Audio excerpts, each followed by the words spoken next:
Et donc, je donne la parole à Michel Larive pour la France Insoumise. Oui, merci. Merci, Monsieur le Président, chers collègues. Alors, mesdames les rapporteurs, nous avons bien reçu votre rapport hier à 16h12. Merci pour ce travail. Lors de la présentation du rapport Orsenna-Corbin en 2018 sur les bibliothèques, le président de la République déclarait « L'excellence culturelle n'est pas une promesse, c'est un engagement ». 3 ans après, force est de constater que ces déclarations d'intention ne sont pas traduites par des mesures concrètes. Ce rapport évoque d'ailleurs plusieurs pistes en faveur des bibliothèques sans qu'aucun plan de financement pour les accompagner ne soit prévu. Il propose des mutualisations en tout genre, signifiant généralement, depuis l'arrivée de cette majorité au pouvoir, une diminution des moyens globaux alloués.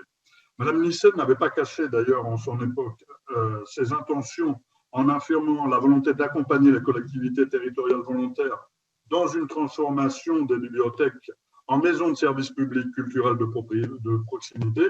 Je faisais ici référence aux maisons France Service, sûrement, qui concentrent les services publics en un seul endroit pour mieux les fermer là où ils se trouvent.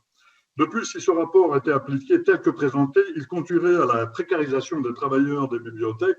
Le recours aux contrats partiels et précaires qu'il suggère n'est pas concevable. C'est méconnaître les personnels dont le métier est bibliothécaire que de penser qu'ils sont remplaçables immédiatement par des jeunes gens sans qualification pour certains, ni expérience, du moins dans ce secteur. En clair, le bilan de la majorité suite au rapport Orsenna laisse à désirer. Les crédits sont toujours très insuffisants. L'infime hausse que vous avez évoquée n'a profité qu'aux extensions horaires, sans dépenses d'investissement, au détriment des personnels et sans produire d'effet sur la réduction des inégalités territoriales. Plusieurs d'entre vous en ont parlé.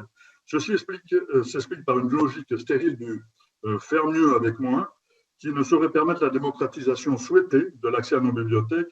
Alors, mesdames, pensez-vous que vous puissiez parvenir à vos objectifs, enfin aux objectifs de la majorité, sans véritable investissement budgétaire et sans recruter de bibliothécaires de métier en nombre suffisant? Merci.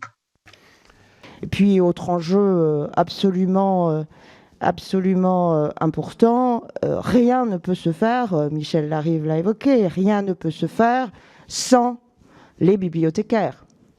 Ceux que nous avons auditionnés sont déjà nous disent déjà qu'ils ont intégré les mutations des usages et bon nombre d'entre eux sont déjà engagés dans des actions d'aller vers, de médiation culturelle. Mais donc, pour nous, il y a un enjeu majeur à ce que la question des missions des bibliothécaires, évidemment, soit envisagée, que la formation des bibliothécaires soit organisée sans délai. Et puis peut-être pour répondre aux autres questions, Monsieur Larive, je ne reviendrai pas sur la nature des propos, mais de fait, il n'y a pas eu de précarisation dans le plan bibliothèque. Au contraire, 60% des personnels recrutés sont des titulaires, donc ce ne sont pas du tout les types de contrats que vous évoquez. C'est bien l'enjeu d'ailleurs de la pérennisation qu'on évoque. Quand on a 60% de personnes qui ont été titularisées dans un temps aussi court, c'est quand même quelque chose qui est très significatif. Quant au budget, ils sont transparents, on les vote chaque année, et sur la DGD, ils sont en augmentation de manière très claire et très nette depuis 2017 à 88 millions d'euros. Et vous avez dans le plan de relance aussi un financement dédié justement sur les bibliothèques, en complémentarité évidemment des collectivités locales qui restent dans notre pays les premiers financeurs de la culture.